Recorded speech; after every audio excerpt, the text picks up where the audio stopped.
Jusqu'à 1h, vous avez carte blanche sur Europe 1 puisque c'est vous qui composez entièrement le menu de cette libre antenne en abordant tous les sujets qui vous tiennent à cœur au 39 21 où vous serez chaleureusement accueillis par Paul et Hélène ce soir et c'est Philippe Chartier qui réalise l'émission et bien sûr vous pouvez également participer par mail sur le site europe1.fr ainsi que par SMS au 7 39 21 en commençant vos messages par le mot nuit. Europe 1, Caroline Dublanche. Bonsoir Daniel. Bonsoir Caroline. Bonsoir. Bonsoir, j'ai été accueillie par Paul. Je remercie de son accueil très chaleureux. En effet, c'est le mot que vous venez d'employer qui est très juste. Ah oui, ça lui correspond très très bien, ce jeune très homme. agréable. Je lui ai demandé s'il avait fait une formation, mais il me dit que c'est naturel. Mais non, mais c'est vrai. Non, il n'a pas une formation particulière. Mais je crois qu'il aime ce qu'il fait et il aime les gens. Hein, ça s'entend. Oui, ça s'entend vraiment. Oui. Voilà, bon, donc je voulais vous confier mes petits problèmes. J'ai une fille qui est fâchée avec moi et je vais dire que pour elle, je parle pour elle, je me trompe peut-être, j'ai l'impression qu'elle me considère comme quelqu'un qui n'existe pas, qui n'a jamais existé et pour elle j'ai l'impression d'être morte. Oui, alors vous faites bien de préciser que vous parlez pour elle, mais voilà. Votre fille dirait certainement autre chose. Oui, vous avez ce sentiment-là qui doit être pénible. C'est mon ressenti. Oui, c'est pénible d'avoir... J'ai la confirmation de ma petite fille, prochainement. J'avais l'habitude de participer, de faire beaucoup de préparatifs dans d'autres occasions. Et là, cette année, je ne suis pas invitée. Donc, mon intention, c'est d'aller sur place à l'église, où tout le monde va être assez surpris parce que bien sûr on ne m'attend pas. Et ça me fait beaucoup souffrir cette situation. Oui, je comprends. Bah oui. D'autant plus que en fait ma fille me disait que j'avais été très bien avec elle, etc. Puis à un moment donné, je suis devenue l'horrible maman. J'ai même eu de gros problèmes parce que j'avais vraiment l'impression d'être mauvaise, d'avoir été genre folle coche en noircissant le tableau parce que vraiment ma fille n'a rien subi de ce genre. Mais c'est l'impression, tout d'un coup, elle m'a fait ressentir comme si j'étais quelqu'un de mauvais. Je n'osais même plus approcher mes petits-enfants. J'avais l'impression d'être mauvaise parce que tout d'un coup, je sais pas, j'ai l'impression qu'elle se raconte une mauvaise histoire à mon propos. Oui, et qu'est-ce qui fait qui peut déclencher ça? Elle est en thérapie, votre fille? Non, c'est moi qui est allée pendant un certain temps. Et en fait, elle est très jalouse de sa sœur. Donc maintenant, ce qu'elle dit, c'est que j'aime sa sœur et qu'elle, je l'aime pas. Ce que j'essaie de lui faire comprendre, mais je n'arrive pas, que je suis une maman et qu'il y a de la place pour le nombre d'enfants que chaque maman a. Même si peut-être on les aime un peu différemment. Oui, bien sûr. Elles n'ont pas beaucoup de différence, elles ont 13 mois de différence. Ah oui, en effet. Oui, c'est là où il y a souvent le plus de rivalité. Oui. Et j'ai fait beaucoup plus de choses avec elle est l'aînée, celle avec qui j'ai quelques problèmes. C'est vrai qu'après, j'ai fait beaucoup plus de choses avec sa sœur parce qu'elle était célibataire. Donc on a fait des petits voyages ensemble, des choses comme ça, et ma fille avait déjà des enfants et était mariée. Donc c'est sûr qu'avec elle, c'est des choses que je n'ai pas pu faire. Et je pense qu'elle en a ressenti beaucoup de jalousie et que peut-être elle s'est trouvée un peu mise à l'écart. Mais pourtant, si elle, à ce moment-là, était dans une vie de couple avec des enfants, elle aurait pu comprendre. Parce que oui, c'est la question qu'on peut se poser, parce que sinon elle aurait pu comprendre que vous lui proposiez pas à elle parce qu'elle était en couple, ou alors vous partiez avec le couple. Je lui ai expliqué dernièrement, parce que là elle est séparée de son mari, elle reste avec 3 enfants. Et en fait, c'est bizarre parce que quand je l'ai vue, mais plusieurs fois, alors que moi je suis pas du tout en cause dans ses problèmes de couple, parce que elle me dit toujours, j'ai l'impression quelque part elle me jette à la figure, tu n'aimais pas mon mari. Mais bon, et c'était le cas? En fait, ce que j'essaie de lui expliquer, c'est pas que je l'aimais pas, parce que c'est quelqu'un avec qui je pouvais parler très facilement. Mais c'est vrai que je n'aimais pas le comportement qu'il avait par rapport à ma fille. Ça, mais c'est pas que je l'aimais pas lui, c'était son comportement que je n'aimais pas. Je l'ai expliqué à ma fille, j'ai donné les exemples, etc. Mais bon, pour elle, voilà, sans arrêt, elle me dit, de toute façon, t'aimais pas mon mari. De toute façon, t'aimais pas mon mari, voilà. Mais je suis. Ce qui me fait mais là, elle est dans une colère. Oui. elle me rendrait presque responsable Oui. de sa séparation. Oui, c'est ce que j'allais dire. C'est-à-dire que ça doit la faire tellement souffrir, cette séparation, que il faut qu'elle trouve un coupable, et le coupable, c'est vous. C'est comme si, là, elle retourne, vous avez raison, comme si elle se racontait une mauvaise histoire. Vous n'aimez pas son mari, et finalement, ça a été à l'origine de la ruine de leur couple. Alors que vous précisez, enfin, vous indiquez que il y avait des comportements vis-à-vis de votre fille qui ne vous plaisaient pas, et puis peut-être que finalement, mais d'ailleurs, bon, ils ne sont plus ensemble. Enfin, il y a des choses qui, elle-même, c'est une réalité qu'elle veut peut-être pas voir, qu'elle a du mal à assumer. Donc, il faut qu'elle trouve un bouc émissaire, et c'est vous, comme pour d'autres choses. Mais elle est pas bien, quoi. C'est qu'elle est pas bien en ce moment. La situation est devenue très très grave là entre nous. Parce que, c'est-à-dire, quand vous dites vous ne vous parlez plus là. Ah mais là, elle vient à côté de chez moi avec ses 3 enfants. Elle vient pas me voir, alors qu'il était prévu qu'elle vienne parce qu'on avait un petit travail de restauration d'un petit meuble à faire. Elle devait venir et puis elle m'appelle le lendemain. Coucou, je suis rentrée à la maison. Je lui dis mais est-ce que tu es venu à côté là? Oui. Pourquoi t'es pas venu me voir? Je sais pas. Alors après, maintenant, elle dit que je fais des histoires, qu'à chaque fois qu'on se voit, on se dispute. Enfin, maintenant, on est dans une situation complètement fermée, bloquée. Oui, parce que vous arrivez à vous parler quand même. Pas dernièrement, hein, parce que dernièrement, à chaque fois que ça remonte à quand? À chaque fois, je pouvais pas dire un mot sans qu'elle s'énerve après moi. Si je lui disais, tiens, le petit va rentrer à l'école. Oui, je le sais qu'il va rentrer à l'école. T'as pas besoin de me le dire. Voilà, ce genre le de petit choses de sa sœur. Alors après, j'ai dit Mélanie, écoute, je peux plus te parler. Tu montes sur tes grands choux à chaque fois, donc on va plus s'appeler. Donc après, là, ça a été la rupture totale. Et depuis combien de temps vous ne vous êtes pas parlé? Je ne sais pas comment sortir de cette situation. En tout cas, je pense, moi, je vous conseille pas d'aller en faisant le forcing comme vous comptez le faire. Moi, j'avais l'intention de me mettre dans un coin de l'église et de rester tranquille. Hein. Je vais pas aller me mettre au milieu, faire une histoire ce jour-là. Non, mais par contre, pour moi, c'était quand même important. Mais à ce moment-là, appelez votre fille ou mettez-lui un petit mot, qu'elle soit prévenue, dire que en fait, vous ce que aimeriez. J'ai eu peur en la prévenant, c'est qu'elle m'interdise de venir.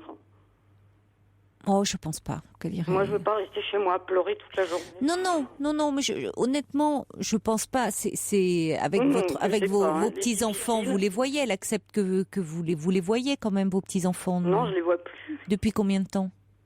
Ça fait 2 ans, au moins 2 ans. Mais pourtant, j'ai le sentiment, en vous parlant, que vous étiez en contact avec elle il y a plus récemment. Pas dernièrement. Ça fait 2 ans que vous n'avez pas parlé à votre fille? La dernière fois, j'ai eu l'occasion de la voir pour une réunion familiale. Et elle m'a pas. À chaque fois que j'arrivais quelque part, elle faisait demi-tour. J'ai essayé de lui parler, elle me répondait pas. Et si j'arrivais dans la même pièce qu'elle, elle me tournait le dos, elle partait. Mais ça a commencé avant sa séparation, au moment de sa séparation, parce qu'elle a commencé à vous reprocher la colère, la rivalité avec sa sœur. Un petit peu avant, mais c'est vrai que, en fait, je l'avais beaucoup aidée parce qu'elle a déprimé lors de la première naissance de son enfant, et j'allais la voir parce qu'elle me demandait de venir, donc j'y allais. J'y allais le lundi, je revenais le vendredi pour la laisser avec son mari. Et le lundi, je disais, si elle m'appelle pas, j'irai pas. Elle m'appelait. Et maintenant, elle me dit que j'étais bien contente de venir la voir pleurer. Oui, elle vous en veut beaucoup. Hein. Elle m'en veut beaucoup. Oui. Elle est, du coup, c'est pas rationnel, quoi, tout ce qu'elle dit, parce que vous veniez pour l'aider, parce qu'elle était pas bien, et à sa demande. Et là, et je ça se tourne en agression. Ce qu'elle avait agression. besoin, c'est de ma présence, parce qu'elle faisait tout avec son nouveau-né, et ce qu'elle avait besoin, c'est de ma présence. Mais cette séparation, semble-t-il, avec son mari, la bouleverse, la déclenche en elle beaucoup de colère et réveille des blessures un peu du passé, dont peut-être la naissance de sa sœur, qui avec si peu d'écart, qu'elle a vécu comme une séparation un peu avec vous, enfin comme un abandon, vous voyez, j'ai l'impression qu'il y a plein de choses, et c'est vrai que quand je l'entends parler, je me demande si elle n'a pas entamé à côté une démarche peut-être de thérapie pour se faire aider, parce que le risque parfois, ce qu'on voit apparaître dans certains cas de figure, c'est lorsque les enfants adultes, jusque-là se mettent à incriminer leurs parents, de les accabler de tous les reproches, plus exactement, alors que jusque-là ils avaient une relation plutôt bonne avec eux. C'est parfois à la faveur d'un événement, ils commencent une thérapie, et où en thérapie, on sait qu'on travaille sur l'enfance, sur des blessures d'enfance qui n'en a pas, plus ou moins graves, plus ou moins profondes, mais bon. Et c'est vrai que tout est réactivé, comme si ça avait eu lieu là, dans le temps qui est en train de se vivre là. Donc tout est exacerbé, et s'il n'y a pas un thérapeute, si vous voulez, qui permet, à un moment de les nommer, de les reconnaître, mais aussi d'apaiser cela, ils restent dans une forme de rancœur, de colère, de ressentiment très fort vis-à-vis des parents. Vous voyez, parce que c'est pas le tout de déterrer des blessures d'enfance. C'est après, il faut pouvoir, un bon thérapeute permet en sorte qu'elles s'apaisent. Oui, parce que moi, par contre, j'étais en thérapie pendant plusieurs années, et elle m'a dit que tant que votre fille n'aura pas fait quelque chose de son côté, elle avait l'air de dire que ça s'arrangerait pas. Pas fait quelque chose, un travail? Oui, qui n'aurait pas consulté mais il faut qu'il soit bien fait, parce que on se demande pourquoi. Vous semblez dire que c'est concomitant avec sa séparation à elle, cette pulsion agressive. Oui, à ce moment-là, c'est beaucoup. C'est là où elle m'a dit, t'étais contente de venir me voir pleurer. C'est à ce moment-là. Oui, mais j'ai l'impression que c'est ça. Il y a quelque chose autour de. C'est comme si j'étais devenue mauvaise. Oui. Et d'ailleurs, elle dit bien, que vous n'aimiez pas son mari. C'est pas quand elle était avec son mari qu'elle vous le reprochait, c'est après. Donc comme si cet échec dans sa vie de femme, elle vous le reprochait, et que ça renvoyait, vous savez, un abandon peut réveiller d'autres abandons, d'autres séparations, d'autres pertes plus exactement. Et les pertes, elles font partie de notre vie depuis notre naissance, à partir de la séparation de la naissance, du sevrage, de l'entrée à la crèche, à l'école, de l'arrivée d'un petit frère ou d'une petite sœur. Tout ça, c'est des pertes qu'on a intégrées plus ou moins bien. Et parfois, une séparation comme ça dans la vie, dans notre vie d'adulte, peut réveiller des blessures. Parce que pourquoi tout d'un coup elle se mettrait à être si agressive? Est-ce que avec sa sœur d'ailleurs, elle la voit ou pas? C'est-à-dire qu'avec sa sœur c'était compliqué, mais vu que maintenant je suis écartée, elle s'est rapprochée de sa sœur en fait. On n'arrive pas à faire un trio. Et oui, forcément, ça doit être 2 contre 1 toujours. Elle veut pas, oui, c'est ça. Bon, donc déjà, elle s'est rapprochée de sa sœur. Votre autre fille, quel lien avez-vous avec celle qui est célibataire? En fait, on a un lien assez fort parce qu'on est sur beaucoup de points, on se ressemble, on aime la déco, on aime plein de choses. Oui, vous avez une sensibilité. On achète les mêmes vêtements, si on aime faire les magasins ensemble. Oui, vous êtes assez en fusion. Pardon, oui.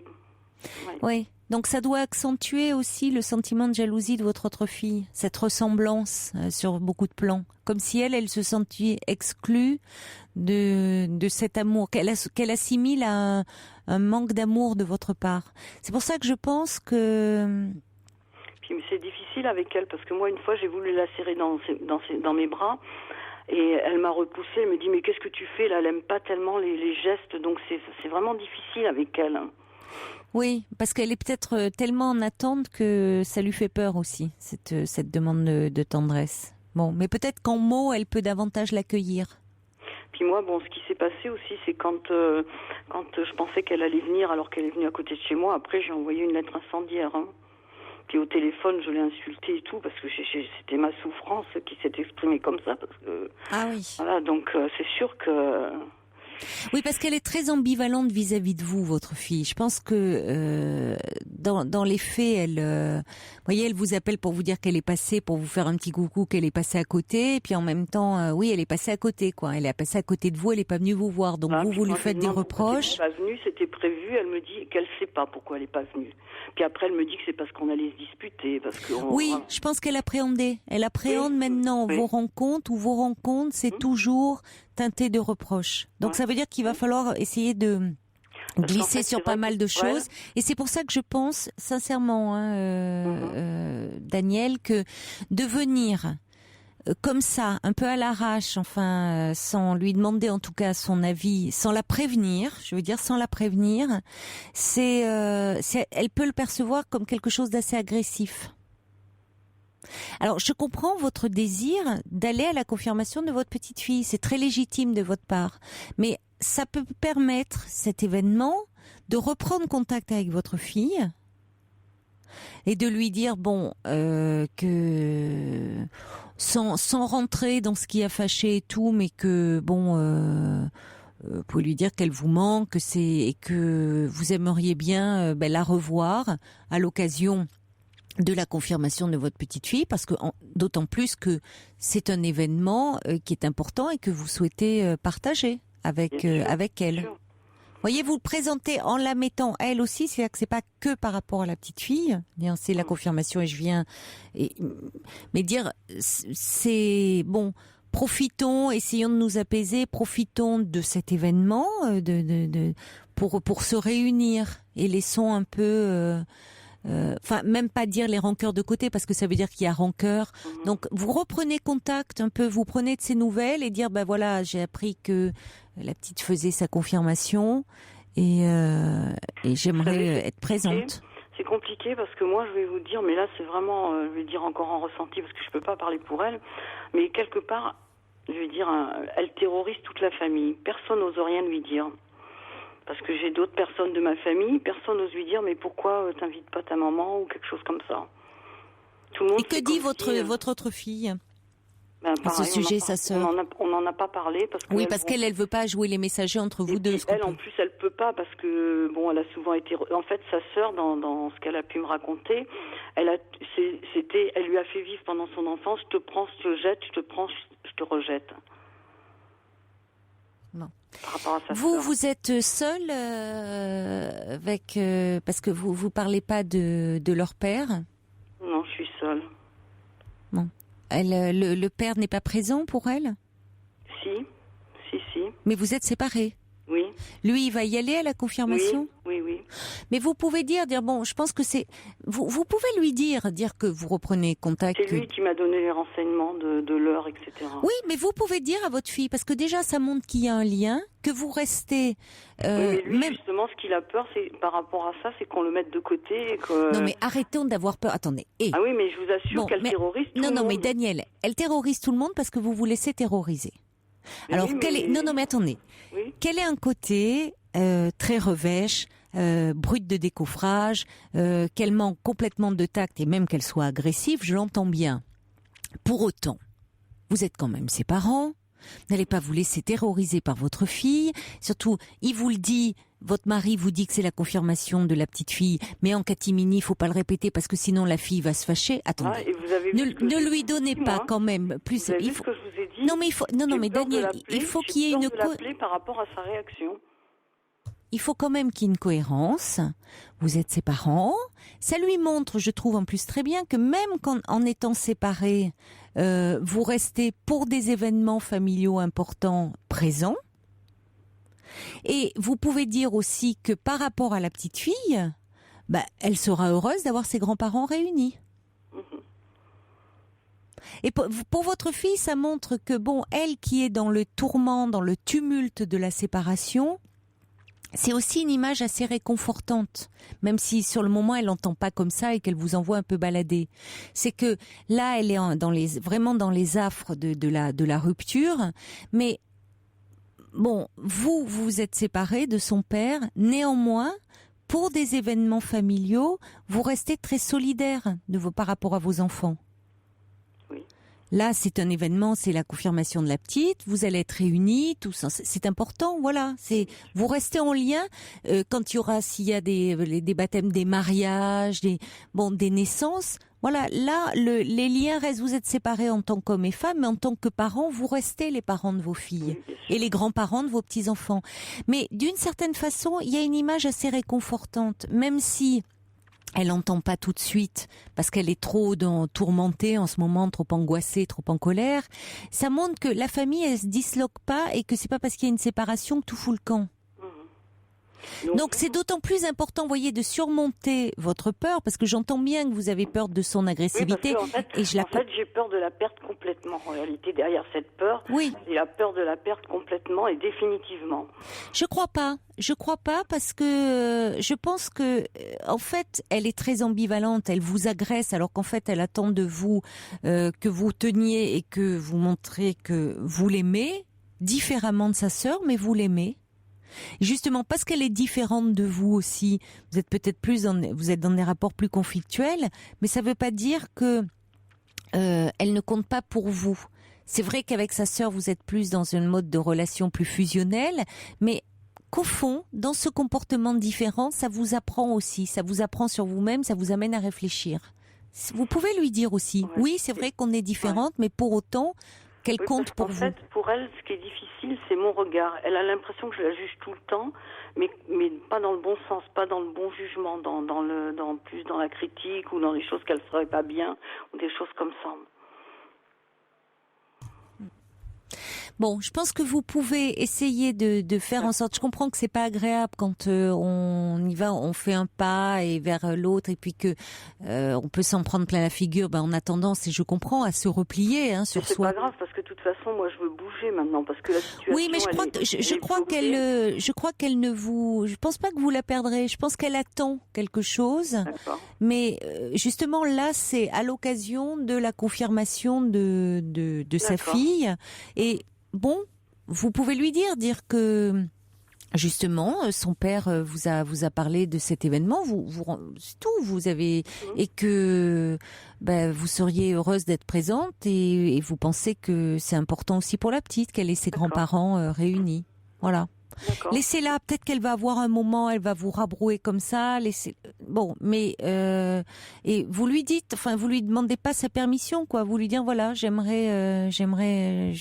viendrai, je voulais t'avertir que je serai là. D'accord.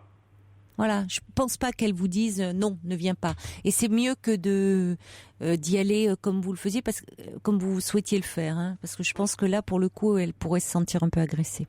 D'accord, entendu. Voilà. Merci beaucoup, Caroline. Bon, je vous en prie. Bon courage, Daniel. Au revoir. Merci, bonsoir. Pour dialoguer avec Caroline Dublanche, envoyez nuit suivi de votre message par SMS au 739 21, 65 centimes plus coût d'un SMS.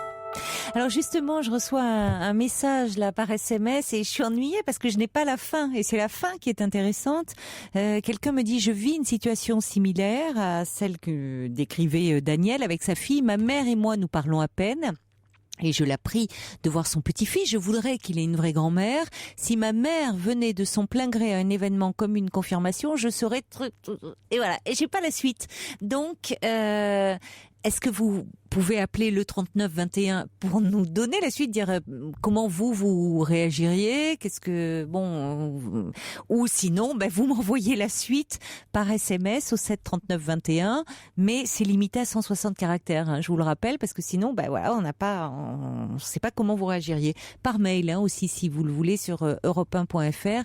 Je devrais pas tarder à recevoir un mail de Sergio, parce que Sergio a eu Monsieur Paul, et Monsieur Paul lui a expliqué, comment envoyer un mail, donc ça ne saurait tarder maintenant. Allez, bonsoir Nathalie. Bonsoir Caroline. Bonsoir. Je vous appelle parce que j'ai un gros souci c'est pas similaire à la dame qui vient de témoigner, mais j'ai un gros souci de relationnel avec ma maman qui a 75 ans. Oui.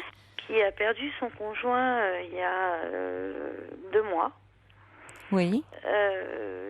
Il était atteint d'un cancer et il voulait pas se soigner. Il disait: j'ai 74 ans, on voulait lui mettre une poche. C'était son choix, respecté de tout le monde. Et il est parti vite, en 1 semaine, on va dire. Et depuis, ma maman s'est retrouvée endeuillée. Alors, la dernière semaine, quand il a vraiment fallu l'hospitaliser, parce qu'elle a refusé l'hospitalisation, je me suis occupée de tout.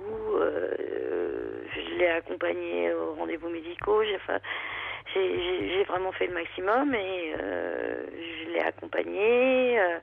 J'ai accompagné ma maman aussi. Ce monsieur n'était pas votre père, donc si je comprends bien, hein, vous me parlez du conjoint. D'accord. Et ma maman a 3 filles. Oui. Et je suis la seule avec qui elle a partagé ça. Parce Comment que ça se fait ? Les 2 autres ne s'entendaient pas avec cet homme-là. Bon, oui. Voilà. Et en plus, elles ont... Enfin, il y en a une qui est assez diabolique, donc on va pas parler d'elle. On va parler de l'autre. Diabolique, carrément ? Ah oui, diabolique, oui. Diabolique. Non. Et encore, c'est un fin mot. Et l'autre lui a tourné le dos il y a 2 ans. Donc, on a assumé ça toutes les deux, toutes seules. Lui avait des enfants d'autre part. Il n'a pas voulu les voir. Je lui ai posé la question si... Quoi qu'il n'était pas conscient qu'il allait partir, je pense. Je lui ai posé la question s'il voulait voir ses enfants, parce qu'on savait les contacter malgré qu'il les voyait pas. Il a dit surtout pas, donc voilà. Même, ouais, c'est terrible, même à la fin de sa vie. Enfin, comme vous dites, il s'imaginait peut-être pas à la fin. Oui, ouais. Oui, donc vous étiez vraiment très seule, vous, à faire face à ça. Oui. C'était très, très, très, très dur. Enfin bon, voilà, il est parti en une semaine, il n'a pas souffert, c'est ce qui compte. Et donc, moi, j'ai accompagné ma maman du mieux que je pouvais. J'ai fait ses courses, vous avez été très présente. Les attentions plus le cours de la vie, quoi. Oui. Seule. Au bout d'un mois, elle n'avait toujours pas rencontré ses deux filles qui avaient appris le décès, pas sur le moment, quoi, mais après coup, lorsqu'elles ont appelé pour prendre des nouvelles, chose qu'elles font assez rarement. Et donc c'est là qu'elle a annoncé le décès. Un mois après, elle n'avait toujours vu personne. Par contre, elles ont téléphoné 2-3 fois. Oui, comment tu vas? Oui. Mais bon, pas est-ce que tu as besoin de ci ou ça? À 75 ans, il y a besoin de faire d'aider, quoi. Et là, ma maman se retourne contre moi. Je prends tout dans la figure. Elle est très agressive avec moi. Elle me dit que je manque d'humanité, que je suis... que je ne la comprends pas, que je suis agressive. Je l'ai prise à la maison avec mon conjoint. Au bout de 3 jours, elle est repartie en colère parce qu'on ne savait pas recevoir. Ah bon? Bon, remarquez, elle a de l'énergie encore, ça va, elle n'est pas trop abattue. Elle est en détresse, elle est en forte détresse psychologique. Oui, mais elle a de l'énergie quand même, pour partir comme ça en claquant la porte en disant que vous ne savez pas recevoir. Vous voyez, il y a des moments où on est tellement en détresse qu'on n'a même plus l'énergie de dire à quelqu'un qui nous ennuie, qui nous embête, qu'on n'est pas d'accord ou qu'on n'est pas content. Vous voyez, on n'arrive plus. Donc bon, c'est bon signe, elle a quand même du répondant. Oui, elle a beaucoup de répondants. C'est quand même un peu gonflé, d'ailleurs. Je veux pas dire, mais enfin, je trouve que vous avez été, vous avez été très présente. Vous avez agi comme une fille très très aimante, enfin très soucieuse. Vous vous êtes occupée de son compagnon qui n'est pas votre père, mais justement vous l'avez fait aussi pour cet homme, j'imagine, et pour votre mère aussi beaucoup. Bon, là où vos 2 autres sœurs n'étaient pas présentes, où les enfants de ce monsieur n'étaient pas présents, puisque bon, à l'heure des charges, ils n'étaient pas au courant. Donc vous avez quand même porté beaucoup de choses. Pour vous faire agresser aujourd'hui, bon, c'est... J'ai toujours porté ma mère. Ouais. Elle a une grosse tendance dépressive quand même, et j'ai toujours été là pour elle. Oui. On a un rendez-vous tous les samedis depuis que j'ai 20 ans. Enfin, j'ai 50 ans aujourd'hui. Depuis que j'ai 20 ans, j'ai dû en annuler 3 pour ne pas la laisser seule. Je ne l'ai jamais laissée à Noël. Mes compagnons s'y sont toujours pliés. J'ai pas passé tous mes Noëls avec les compagnons que j'ai pu avoir parce que forcément c'était toujours ma mère. Donc on préférait séparer le couple plutôt que moi faire du mal à ma mère. J'ai toujours été là pour la fête des mères. Il y a un déséquilibre. C'est-à-dire que j'entends bien que même dans la façon dont vous le dites, à la fois oui, vous avez toujours été là, vous avez tout fait, vous avez porté votre mère, mais peut-être un peu trop. Mais oui. Parce que bon, là c'est différent. Là c'est différent. Qu'est-ce qui fait que vous vous êtes autant investi? Là, je comprends dans la mesure où elle est âgée, elle est fragilisée par la perte de son compagnon et que vous soyez présente pour elle, c'est tout à fait normal. Oui. Mais auparavant, quand elle avait son compagnon, quand elle était, pourquoi vous vous investissiez autant? Je suis d'une nature comme ça. Je me suis toujours investie pour tout le monde. Oui. On m'a sûrement dit que j'étais en dépendance affective avec ma mère. Il faut savoir aussi que je suis pas la fille de mon père, officielle. Je suis la seule à le savoir. Elle me l'a révélé il y a un an. Vos sœurs ne le savent pas? Non. Non. Elles ne le savent pas. Voilà, donc... Mais comment vous l'avez vécu, vous, cette révélation? Parce qu'il y a un an, vous avez quel âge? J'avais 49 ans. C'est difficile. Écoutez, moi, je l'ai vécu comme une délivrance parce que c'était à l'occasion d'une grosse dispute avec, avec la sœur qui ne lui avait pas tourné le dos, enfin celle qui est pas diabolique, on va dire, à son sujet. Parce elle était méchante avec ma maman et moi j'ai essayé de la travailler au corps en lui disant quand même il faut que tu sois plus respectueuse, il faut ça, et donc elle m'a dit je n'ai plus je n'ai pas plus d'attirance vers cette femme. Alors vu que c'est quelqu'un que j'ai beaucoup aidé aussi, je lui ai dit moi j'avais besoin qu'elle s'occupe de sa mère pour me libérer un peu pour d'autres choses. Elle parlait de sa mère en disant cette femme. Ouais. D'accord. Ouais. Bon. Oui, parce que j'allais dire, c'est quand même un peu. Il faudrait pouvoir un peu passer le relais là à vos sœurs. Il n'y a pas de raison que vous vous occupiez toute seule de votre mère. Elle a 3 filles. Hein. Alors, elle s'est disputée très fort avec celle qui est diabolique. Oui, alors d'ailleurs, c'est bon. J'ai relevé, mais vous insistez là-dessus. Vous voyez, qu'est-ce qu'on diabolise? C'est curieux parce qu'à la fois il y a dans votre histoire, il y a ce secret dont c'était vous la principale concernée. Vous apprenez ça extrêmement tardivement, que vous n'êtes pas la fille de votre père, enfin de votre père. Qui était celui qui était le mari de votre mère et qui était censé être le père des 3 enfants. Il y a une sœur qu'on diabolise. Vous voyez, qu'est-ce qui se cache derrière ces vérités apparentes? C'est certainement plus complexe que ça, quoi. Bon. Mais en fait, pourquoi elle a ce comportement-là et elle est rejetée? Enfin, vous voyez, il y a d'un côté vous qui vous dévouez corps et âme, il y a l'autre que vous dites qui est diabolique. Enfin, tout est c'est un peu manichéen. Vous voyez, c'est noir ou c'est blanc. Il n'y a pas d'entre-deux. C'est curieux, mais parce que vous avez certainement grandi dans quelque chose comme ça, où tout était tranché, tout était, oui, ou noir ou blanc. Je suis d'une nature comme ça, moi, c'est vrai. Ah, d'accord. Ouais. C'est ce qui me caractérise le mieux, en fait. Oui, mais si vous m'appelez là pour me parler de votre mère qui vous dit que vous n'êtes pas humaine, enfin, vous voyez, là aussi, c'est quand même fort. Enfin, tout ça parce qu'il y a des moments, elle vous dit que vous êtes un peu agressive. Est-ce que vous vous sentez agressive vis-à-vis de votre mère? Je me sens pas agressive, je me défends.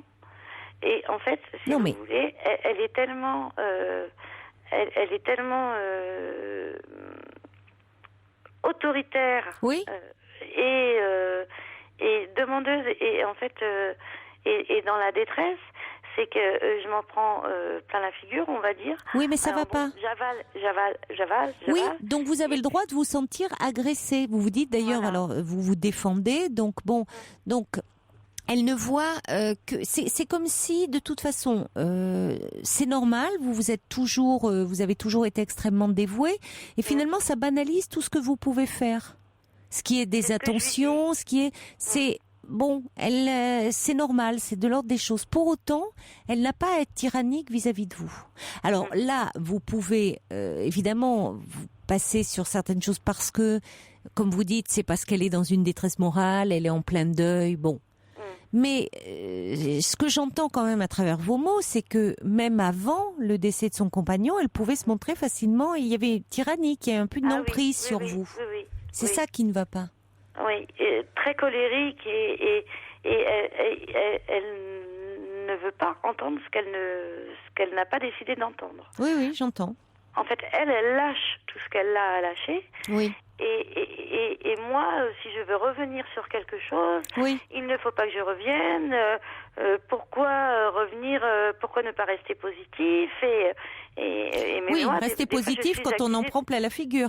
Mais Nathalie, vous n'êtes plus une petite fille aujourd'hui. Alors que vous ayez été enfant sous l'emprise d'une mère assez autoritaire, un peu tyrannique, c'est une chose. Mais aujourd'hui... Non, c'est maintenant qu'elle l'est. Enfant, non, elle ne l'était pas du tout. Au contraire, c'était quelqu'un de très doux,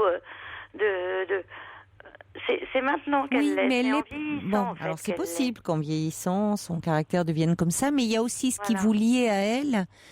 fortement, c'était ce secret. Et le fait que, comme si vous deviez d'autant plus justifier votre place dans la famille. Parce que vous étiez à une place particulière. Presque, comme on dit, illégitime. Ouais. Et on a l'impression que vous en faites, il faut toujours en faire plus et ce n'est jamais assez pour mériter, l'affection, l'amour, la place qui vous revient, qui de fait vous revient de plein droit. Pour vous laver de je ne sais quel péché, voyez, parce que vous seriez l'enfant né de façon illégitime. Enfin, je sais pas, on a l'impression que ça fait peser quelque chose sur vous là, et comme si vous vous rachetiez vous. Oui, et en plus, elle me parle beaucoup de suicide. Et le pire, c'est que je la comprends. Pourquoi vous la comprenez ? Eh ben parce que elle a des enfants qui sont pas des enfants. Elle est toute seule. Elle a 75 ans. Elle me dit qu'est-ce que je peux attendre de la vie.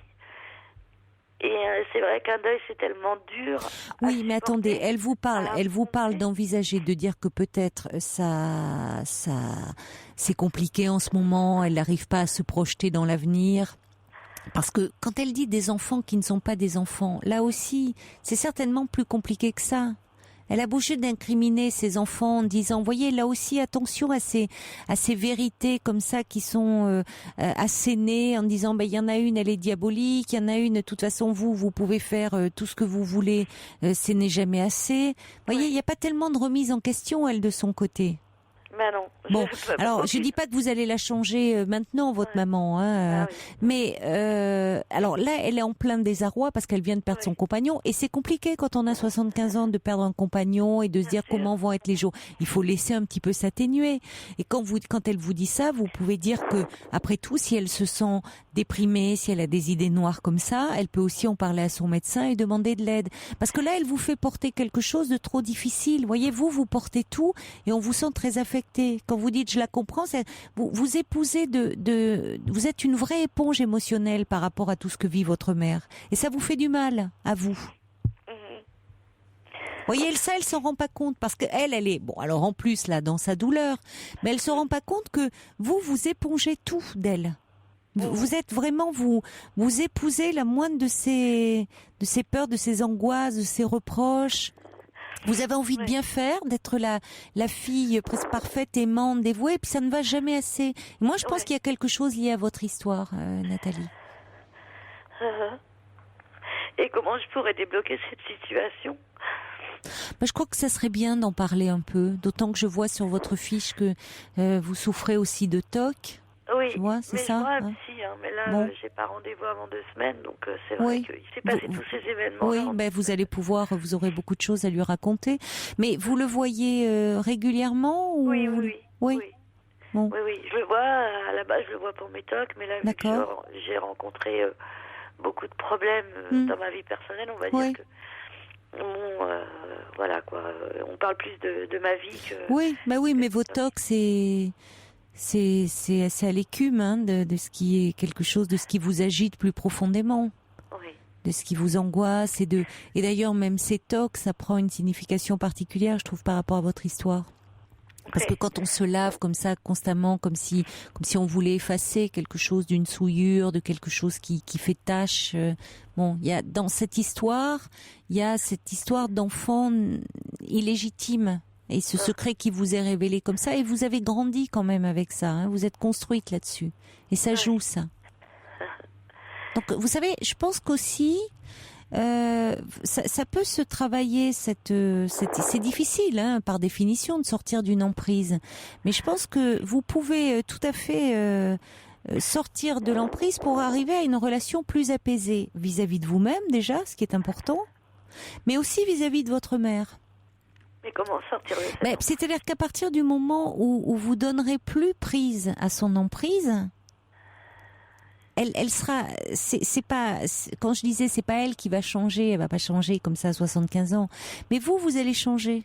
Vous serez moins la petite fille, comme une enfant en face d'elle, docile et qui attend son approbation et qui attend d'être aimée et qui pour ça est prête à tout accepter, y compris des choses qui sont pas acceptables. Donc vous vous affirmerez plus. Vous êtes d'accord avec moi pour dire que ce n'est pas acceptable ce que j'entends? Non, vous n'avez pas tout accepté. La détresse ne justifie pas tout. C'est pas parce qu'on est malheureux qu'on doit rendre malheureux les autres et ses enfants. C'est ce que je lui ai dit. Et alors, il y a eu 2-3 grosses disputes entre nous durant les 2 mois écoulés.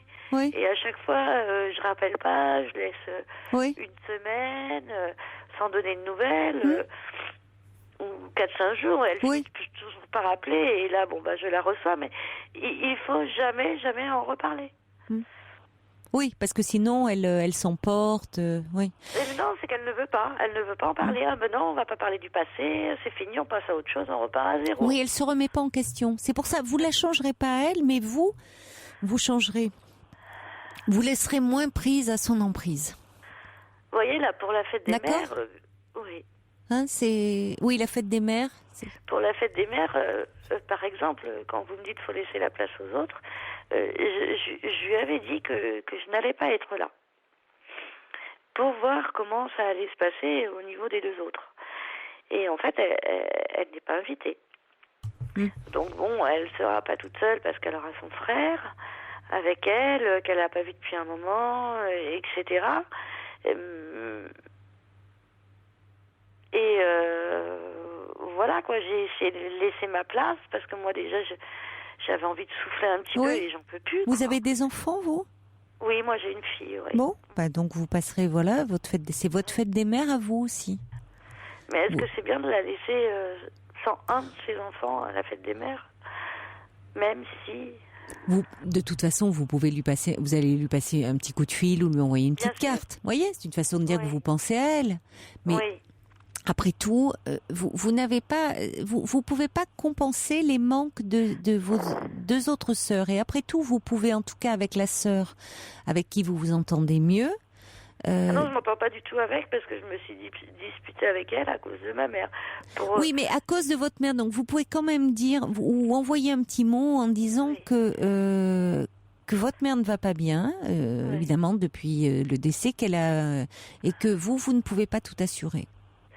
Assumer, voilà. Il faut quand même pouvoir le dire. Quant à la fête des mères, Nathalie, vous lui téléphonerez, vous pouvez lui envoyer un bouquet de fleurs, lui envoyer une petite carte. Vous voyez, voilà, c'est une façon d'être là, mais après tout, vous aussi, vous pouvez fêter la fête des mères avec votre fille, votre compagnon, et il faut que vous pensiez un petit peu à vous.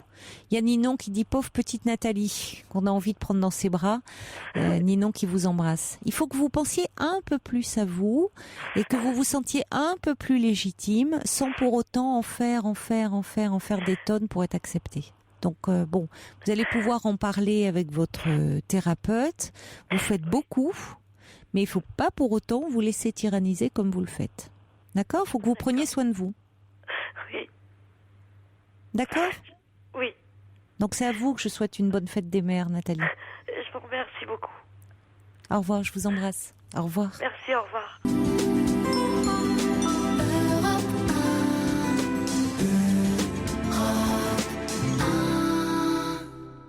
Bonsoir Yves. Bonsoir Caroline. Bonsoir. Alors je suis très troublé par les histoires racontées par Nathalie et Daniel. Oui. Parce qu'il y a un point commun avec le film qui fait l'objet de mon appel. C'est-à-dire un conflit entre mère et fille. Oui. Et ce film est magnifique, c'est Le Passé. Ah, mais oui, alors ça c'est étonnant parce que j'ai vu sur votre petite fiche que vous vouliez nous parler du passé. Je me suis dit, on ne peut pas, en plein festival de Cannes, ne pas avoir Yves à l'antenne. C'est pas possible, là. Hein. C'est votre festival, c'est votre fête, là. Voilà. Hein, vous nous appelez, là, vous êtes où? Descendu au Martinez, comme d'habitude? Au Carlton, carrément. Ah, au Carlton, vous avez raison. Oui. De toute façon, vous avez une suite, on vous réserve, vous êtes à côté de celle de Spielberg, non? Tout à fait, oui. C'est ça. Oui, vous mériteriez, vous auriez votre Leonardo place. DiCaprio. Attention à vos bijoux, hein, et à votre Ferrari. Alors j'ai vu Le Passé la semaine dernière, et il est sorti le même jour que sa présentation au Festival de Cannes, et c'était un film magnifique qui prend pour thème entre autres le conflit entre mère et fille. On ne sait pas pourquoi il y a ce conflit et on arrive à le savoir vers la fin. C'est un film qui décortique les sentiments d'une manière extraordinaire et c'est prenant et palpitant comme un film policier. Ah oui, c'est comme une intrigue policière parce que la mère et la fille ont quel âge à peu près la mère, c'est Bérénice Bejo, quel âge elle a Ah oui, elle est jeune. Elle est jeune, c'est une jeune femme, elle a quoi, 30-35 ans? Voilà, et la fille, elle est adolescente. D'accord. Et il y a deux autres enfants, une petite fille d'une dizaine d'années et un petit garçon de 8 ans qui jouent merveilleusement bien et qui ont un rôle très très important dans le film. Donc alors, c'est comme une intrigue policière, évidemment, donc on ne va pas dévoiler. Absolument pas. Mais ça s'explique par le titre, par le fait même du titre, Le Passé. Oui, c'est ce qui s'est passé autrefois, bien avant. Mais c'est intéressant parce que vous avez raison, les relations mère-fille, c'est souvent très complexe et ça me fait vraiment penser à ces poupées russes qui sont toutes emboîtées, comme ça vous en ouvrez une et puis il y en a encore une autre dedans et on monte ou on descend les marches du même escalier, c'est toute une... On ne peut vraiment... comprendre ce qui se joue dans la relation avec sa mère que si on analyse un peu ce qui s'est joué dans la génération d'avant et encore dans celle d'avant. Et souvent, on constate d'ailleurs que au fil du temps, même si on part de loin, même s'il y a eu des choses assez difficiles, assez douloureuses, en général, ça s'améliore quand même au fil des générations. Oui, la tolérance, ça existe sur le papier maintenant. Il y a beaucoup de gens qui ne sont pas tolérants.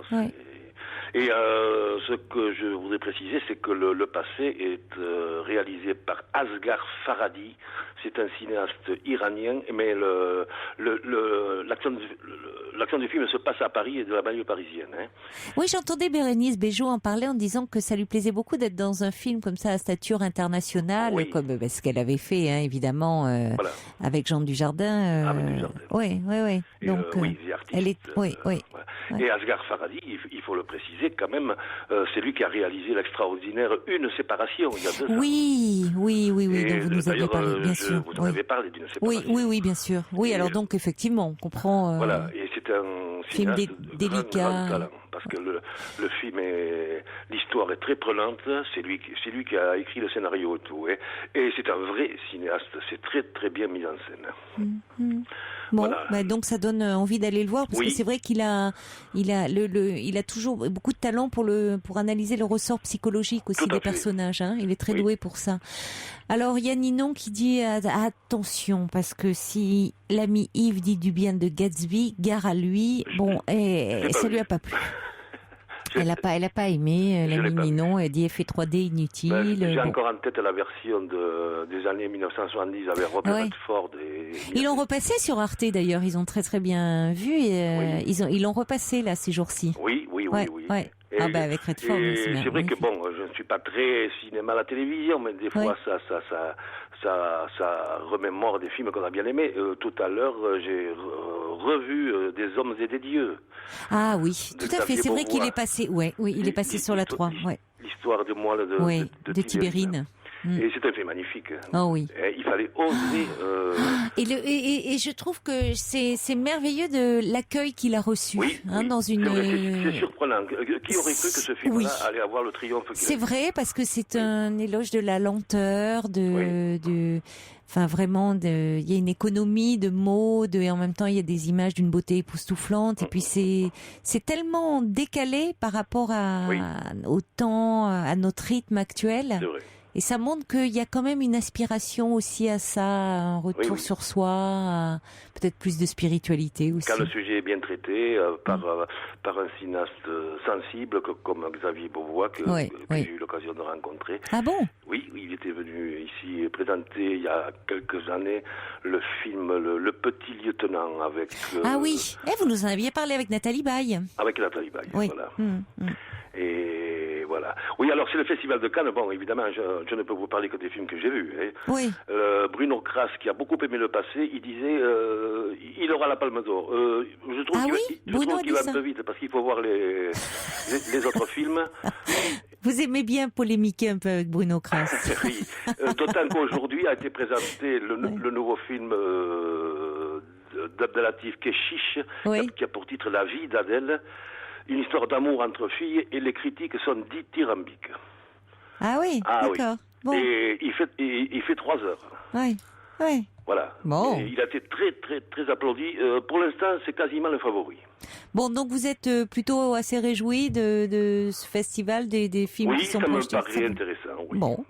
Maintenant, les films, il faut les voir quand ils vont sortir, les sorties des films. Et est-ce que vous y êtes allé déjà, vous, à Cannes, en plein festival? Oui. J'y suis allé 4 fois, oui. Ah oui. 91, 94, 96 et 98. Oui.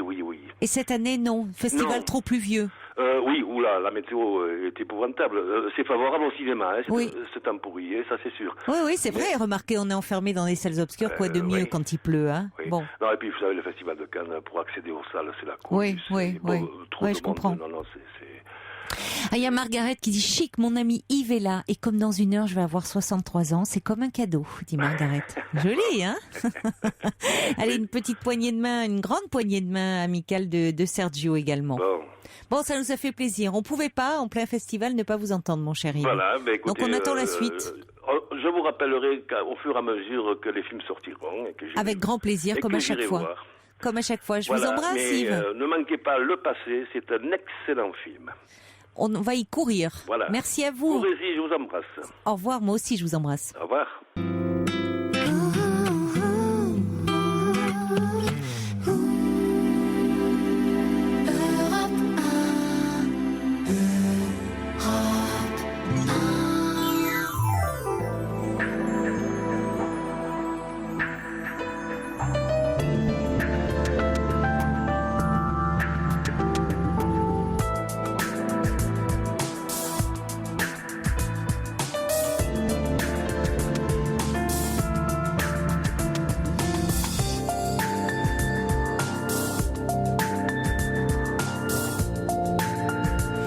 La nuit continue sur Europe 1 avec vos appels au 39 21, toutes vos réactions par mail sur le site europe1.fr. Et je ne rêve pas, je reçois un mail de Sergio, c'est la première fois qu'il se manifeste par mail. C'est marrant parce que vous avez tous vos petites habitudes. Il y en a, c'est vraiment toujours par SMS, que ça soit Ninon, Georges, First Lisa, Sergio. Bon, vous êtes vraiment, voilà, c'est par SMS. Puis il y en a, c'est que par mail. Voilà, Chaudron de la Barque, c'est par mail. Alors lui, il appelle de temps en temps, mais j'ai plein d'autres. Pardonnez-moi, j'ai pas tous les noms en tête, mais vous avez vos habitudes. Et puis bon, parfois il y en a qui sortent un peu des clous. Et alors là, Sergio me dit alors, là, rien reçu. Merci en tout cas à Paul qui m'a aidé. J'espère que vous lirez ça. Oui, je vais demander moi tout de suite en sortant de l'émission des conseils à Paul pour que il m'initie à Internet. Allez, alors Didier dit à propos du festival de Cannes, il dit non mais ne ratez surtout pas la montée des marches du festival par Nabila, star autoproclamée. Elle est montée, elle va monter les marches du festival, Nabila. C'est non mais allô là, allô quoi. J'espère que c'est pas sérieux. C'est bon. Enfin écoutez, c'est un peu n'importe quoi. Kathleen dit heureux anniversaire ma chère Margaret. Ben oui, puisqu'elle nous disait que c'était dans 1 heure. Alors je sais pas si c'est passé minuit ou si c'est à 1 heure du matin. Donc dans le doute je m'abstiens, mais en tout cas c'est gentil, merci. Et puis un mail de Daniel aussi, que j'avais eu en début d'émission, j'ai oublié d'en parler, qui voulait que je redonne le titre du livre dont j'ai parlé hier sur les enfants précoces. Alors il s'agit de L'enfant surdoué, l'aider à grandir, l'aider à réussir, de Jeanne Siaud-Fachin, S-I-A-U-D, et plus loin Fachin, F-A-2-C-H-I-N, chez Odile Jacob. L'enfant surdoué, l'aider à grandir, l'aider à réussir, de Jeanne Siaud-Fachin, chez Odile Jacob, 2012. Voilà, et puis n'oubliez pas que dimanche, je serai en direct avec Christophe Fauré pour parler de la séparation, comment traverser la tourmente et comment se reconstruire après.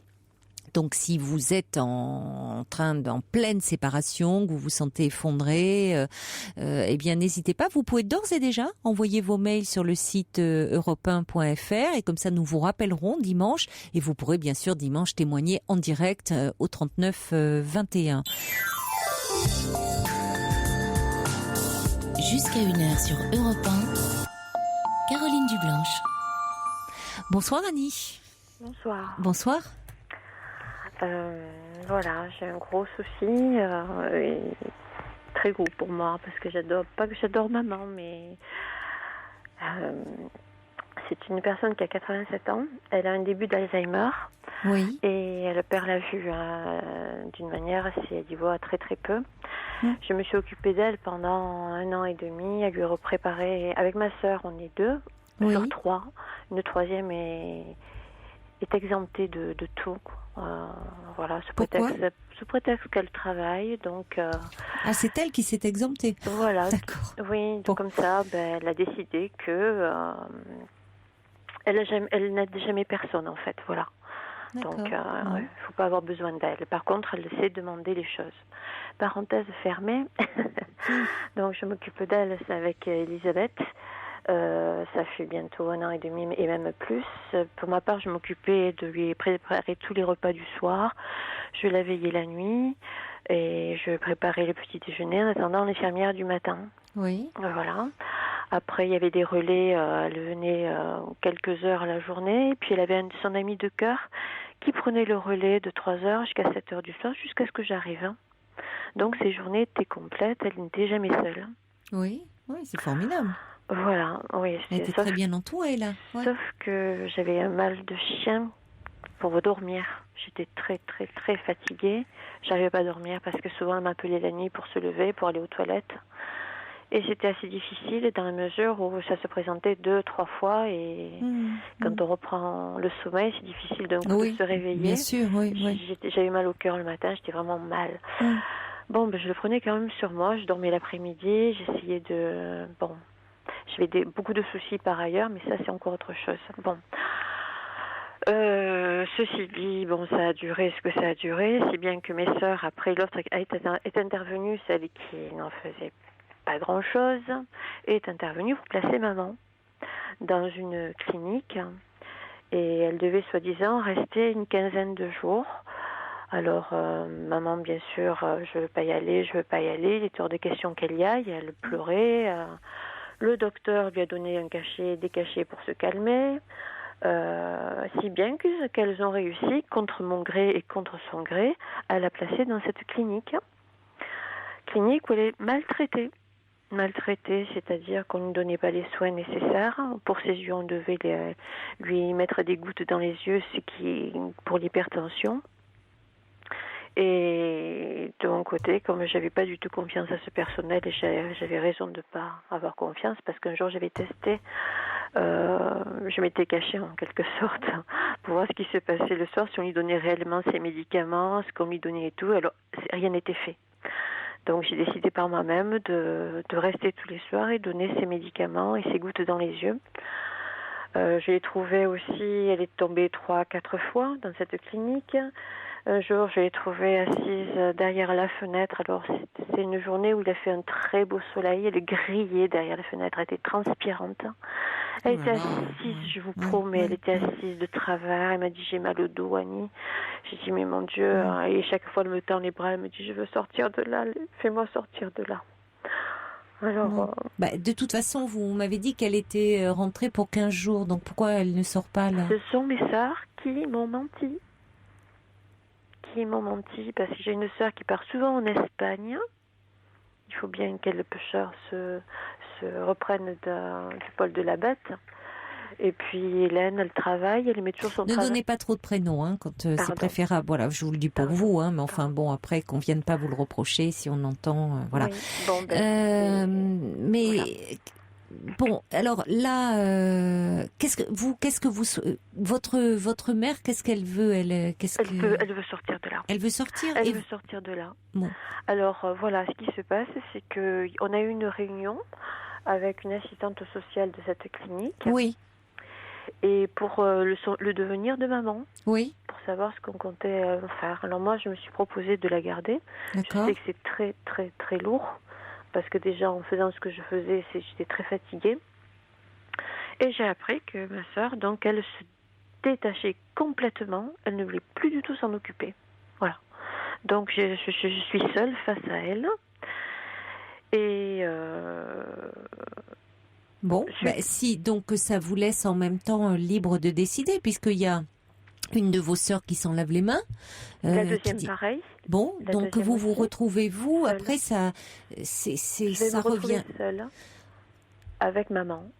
Dans Oui, cet état. c'est-à-dire que Oui. votre sœur qui jusque-là était présente dit que si vous la reprenez, c'est donc à votre entière responsabilité. Voilà. Oui, bon, Parce parce qu'elle- qu'elle n'est pas d'accord, c'est-à-dire qu'elle préférerait que votre mère reste dans cette institution. Voilà. D'accord. Enfin, Donc elle dit que si vous la reprenez avec vous, vous assumez. Voilà. Bon, mais ça veut dire que vous, il faut que vous soyez quand même, vous teniez compte, vous me disiez déjà de votre état de fatigue avec les nuits qui étaient agitées, sa maladie aussi qui peut évoluer. Hein, Oui. C'est-à-dire que la maladie d'Alzheimer évolue quand même par paliers. Oui. c'est Donc pour est-ce que ça. vous pourrez faire face seul, Alors. ou ça voudrait dire qu'il faudrait que vous ayez des aidants? Mais je voulais être aidant, vous savez, parce qu'avec l'APA, parce que je me suis renseignée dans Oui, divers organismes. oui, mais j'ai bien compris, mais Oui. il faut pouvoir tenir parce que c'est pas simple quand il s'agit d'un proche. Hein. Je sais que c'est difficile. Parce que vous m'avez, mais- je vous dis ça parce que vous avez quand même parlé de votre état de grande fatigue là, Oui. qui fait qu'à un vrai moment que je suis vous fatiguée. avez Mais c'est qui me parlé fait... de cette hospitalisation parce que vous Oui. étiez épuisé. C'est pas moi qui l'ai mise. Hein.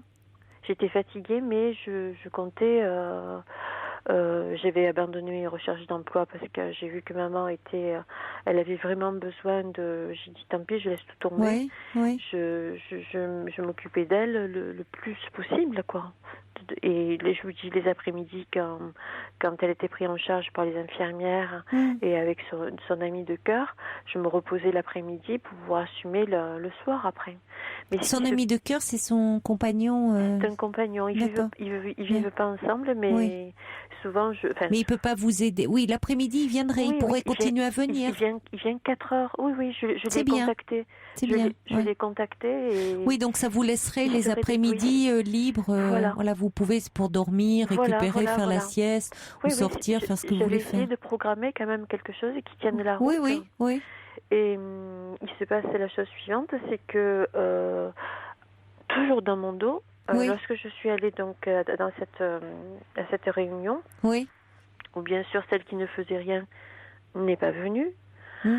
et j'ai une sœur particulièrement agressive, celle qui est venue, Oui. qui m'agresse sans cesse en fait. Mm. Ça, on s'est jamais entendu. Bon, ma sœur, je sais pas pourquoi, je sais pas ce qui s'est passé, mais ça a toujours été comme ça. Et là, elle était vraiment de connivence déjà. Elle était déjà placée en maison de retraite. Dans mon dos, ils avaient déjà tout préparé. Parce que quand je me suis proposée donc de la garder, ma sœur s'est mise à dire, mais et alors l'inscription à la maison de retraite, comment on fait? Et la personne qui était en face de moi, elle m'a dit, c'est suspendu. Voilà. En fait, on était parti pour prendre une décision sur le devenir de maman, et c'était déjà programmé. Et l'assistante sociale me parlait de démence de maman, alors qu'elle n'est pas du tout à ce stade-là. Je sais que c'est cette maladie, parce que je me suis renseignée aussi. J'ai été visiteuse médicale, papa a été gravement malade, aussi cardiaque, et j'ai suivi papa pendant des années. Bon, mais dites-moi, quand vous dites que ça a déjà été décidé, Oui. ils peuvent pas décider sans vous, de toute façon. Oui, mais c'est ce qu'ils ont fait. Non, mais c'est pas légalement, c'est pas possible. Donc on peut pas décider. D'abord, vous voyez, je suis désolée, mais c'est pas le personnel médical. Ah oui, mais c'est pas l'assistante sociale qui. Enfin, si la famille ne veut pas veut garder le parent, ils peuvent fortement déconseiller. Ils peuvent dire on ne vous le conseille pas parce que la maladie évolue, ça risque d'être très compliqué. Il peut y avoir des poussées d'agressivité, mais on ne peut pas obliger. On ne peut pas vous obliger à dire oui, vous placez votre parent, vous y êtes obligé, c'est pas possible parce que de toute façon sinon après tout vous pouvez dire je ne paierai pas. Enfin, vous voyez, donc vous avez votre mot à dire dans cette histoire. Bien, apparemment non, dans la Si, mesure si. où ma sœur, Oui, elle mais est contre moi, mais les deux. J'ai une sœur au Canada qui, elle le dit, laisse faire les professionnels. oui, mais alors bien qu'elle ne sait sûr, pas. mais bien Oui. sûr, puisqu'il y en a une qui, elle ne souhaite pas être présente. Mhm. Bon, donc la solution de placement l'arrange. C'est normal. Ah ben oui. Bon, Ben oui. maintenant, votre voix ne pèse pas moins que celle de vos sœurs. C'est ce que je suis en train de vous dire quand même. Et il s'avère que donc cette assistante sociale, elle a dit bon, je vais préparer le dossier de la PAL, elle me dit. Et puis elle me dit ça prendra 2 mois, alors que je m'étais renseignée auprès de cet organisme. Mais je sais que c'est tout faux ce qu'elles font, c'est pour m'apaiser, pour continuer à faire ce qu'elles ont à faire. Et elles ont dit de toute manière, on fera en sorte que j'ai l'impression qu'elles vont faire intervenir la justice pour prouver que maman est en danger avec moi. Voilà ce qu'elles ont dit. Toutes les deux. Bah, écoutez, alors si on en arrive à cette situation, c'est quand même tragique d'arriver à une Je situation. vous promets êtes-vous certaine que ça Ces mots ont été prononcés. Mais pourquoi elle serait en danger avec vous? Je comprends pas. Parce que compte tenu de la gravité de sa maladie, vos sœurs estiment que vous ne seriez pas à même de vous en occuper, c'est ça? Ben, je m'en suis occupée jusqu'à présent. Donc non, mais oui. attendez, moi j'essaie de comprendre dans cette situation compliquée. Je ne dis pas ce qui est. Mais... Bon, donc après, c'est qu'en disent les médecins, c'est-à-dire eux par rapport à l'évolution de l'état de santé de votre mère, qu'est-ce qu'en disent les médecins? J'ai une sœur qui est infirmière et qui a déjà préparé le terrain avec les médecins. C'est tout. Parce que le médecin en lui-même, lui, ce qui l'ennuie, c'est qu'on ne soit pas d'accord. Il ne sait pas quoi faire. Alors, il va du côté du plus fort, du nombre. C'est tout. Et il est prêt à charger le dossier de maman en mettant sur son dossier début de démence. Il est prêt à le faire. Hein. Bon. Voilà. Et je sais qu'ils vont agir dans ce sens-là, c'est sûr et certain. C'est sûr et certain. Oui, mais alors qui paie? Parce que l'institution, là, il y a bien quelqu'un qui paie. Alors, je sais pas du tout. Oui, mais enfin, c'est le nerf de la guerre. Hein. Pardonnez-moi d'être un peu trivial, mais c'est le nerf de la guerre. Donc, est-ce que c'est votre mère, on va prendre sur ce qu'elle a? Est-ce que c'est vous qui devez payer? Auquel cas, vous pouvez vous y opposer. Donc, peut-être que là, on va dire non, moi je suis pas solvable, je vous dis, je travaille pas. Mais je sais pas comment elle se débrouille, hein, parce qu'il y a Magouille et compagnie là-dessous. Je sais pas du tout. Hein. Là, vraiment, c'est le grand point d'interrogation. Je ne sais pas comment elle se débrouille. Hein. Je vous dis, puis elle travaille dans ce domaine-là, ma sœur, au niveau des gens qui ont un handicap mental. Donc, elle est bien à même elle sait très bien comment ça s'organise, tout ça. Et elle en profite pas mal, quoi. Et c'est celle qui fait rien, quoi. Bon, il faut voir aussi, pour le bien-être, si on se centre sur une chose, c'est au-delà du conflit, parce qu'il y a un conflit majeur entre vous, entre les 3 filles. Il faut essayons de voir l'intérêt de votre mère et voir oui, mais il faut voir ce qu'il en est. Il y a aussi un temps d'adaptation. C'est-à-dire qu'il y a aussi. Ça fait 3 mois, madame, qu'elle pleure. Je croyais qu'elle y était depuis 15 jours. Je croyais qu'elle y était depuis 15 jours. Non, le moment entier, elles font que ça. Non, mais attendez, vous savez si elle y est depuis 15 jours ou 3 mois, puisque c'est vous qui vous occupez de votre mère. Mais je sais. Mais oui. Mais c'est pour vous dire que elle devait sortir. J'avais insisté pour qu'elle sorte le 22 du mois précédent. Le docteur m'a dit oui. Et elle va venir le jour J. Elle ne sortait pas. Ma sœur avait renouvelé dans mon dos son séjour. Voilà comme ça se passe. Bon, enfin, si vous estimez qu'il y a des négligences dans la maison de retraite, vous signalez. Vous faites un signalement. C'est clair, hein, je vois des gens, j'ai abordé des gens dans l'ascenseur, j'ai demandé ce qui se passait pour eux, et ils sont furax, il se passe des choses incroyables. C'est incroyable. Bon, vous signalez aux référents, à ceux qui gèrent ça, ou au conseil général. C'est une maison spécialisée? C'est une clinique privée. D'accord. Je sais pas comment c'est géré ça. J'avais été voir une simple secrétaire, entre parenthèses, parce que j'ai pas pu avoir accès. Vous pouvez appeler au conseil général, hein, vous pouvez demander, parce que est-ce que si c'est privé, ça relève pas du conseil général, mais enfin, il faut savoir demander, parce que si vous demandez au niveau de la clinique, c'est compliqué. Enfin, ça va pas régler la situation de votre mère, parce que moi, je pense que de toute façon, par rapport à votre mère, votre voix compte. On peut aussi, le problème de votre mère, c'est que maintenant, malheureusement, sa voix, elle, on va pas entendre parce qu'on va dire, surtout si les médecins parlent de démence. Oui. Bon, mais elle ne l'est pas. Parce qu'elle pourrait être peut-être dans une institution, mais à ce moment-là, mieux. Il faut pas qu'il y ait des négligences. Parce que je vous assure quand même que si elle est dans une maladie d'Alzheimer, avec l'évolution, peut malheureusement... C'est le démarrage. Mais oui, mais parfois aussi, le démarrage... mais il faut la voir. Ça s'accentue et c'est très lourd. Alors moi, ce que j'ai proposé, j'ai bien expliqué qu'il arrive un moment, et je suis tout à fait lucide, qu'à un moment donné, il faudra bien la placer, j'en suis d'accord. Mais pourquoi? Moi, je passe à son bien-être, je veux qu'elle soit heureuse.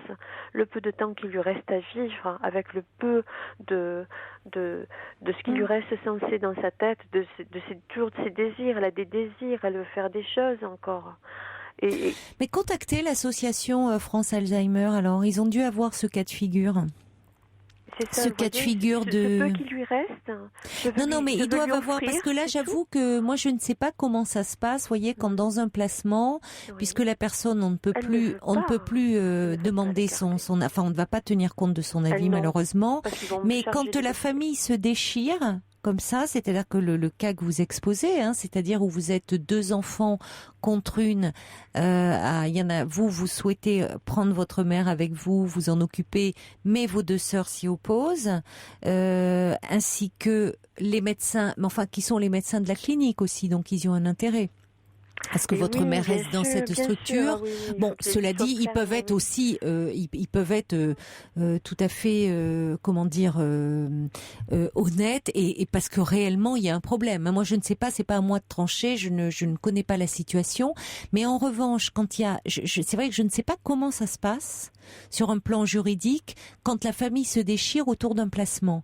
Mais je pense que si vous contactez l'association France Alzheimer, ils vous donneront des renseignements parce que malheureusement, je me dis que cette situation, ce cas de figure a dû déjà se présenter, où des familles, voyez, ne sont pas d'accord, où certains enfants veulent le placement et d'autres ne le veulent pas. Donc, qu'est-ce qui se fait? Alors là, il y a JD qui me dit, est-ce qu'il n'y a pas une possibilité de faire une contre-expertise par le médecin conseil de la Sécu? Oui, à ce moment-là, avoir au moins un avis médical de quelqu'un de plus neutre. Oui. Ça serait pas mal d'avoir quelqu'un qui n'est pas jugé parti, on va dire, d'une certaine façon, sans faire le procès de ces médecins. Mais quelqu'un vraiment d'extérieur. Oui, c'est ce que je désire, parce que c'est pas vrai. Elle est pour pas voir ce qu'il en est, parce que c'est vrai que parfois, vous savez, en tant que, évidemment, quand on aime, quand on est si proche, on peut pas porter un diagnostic déjà parce que vous n'êtes pas médecin, et puis de toute façon, même en étant médecin, quand il s'agit de leurs proches, c'est très douloureux. On est trop impliqué affectivement. Mais peut-être effectivement une contre-expertise. Mais je ne sais pas comment ça peut se passer. Là, j'avoue que je suis un peu démunie pour vous répondre. Oui. J'ai pas de réaction d'auditeur au 3921 pour dire peut-être que vous avez rencontré ce cas de figure. Vous avez eu un parent vos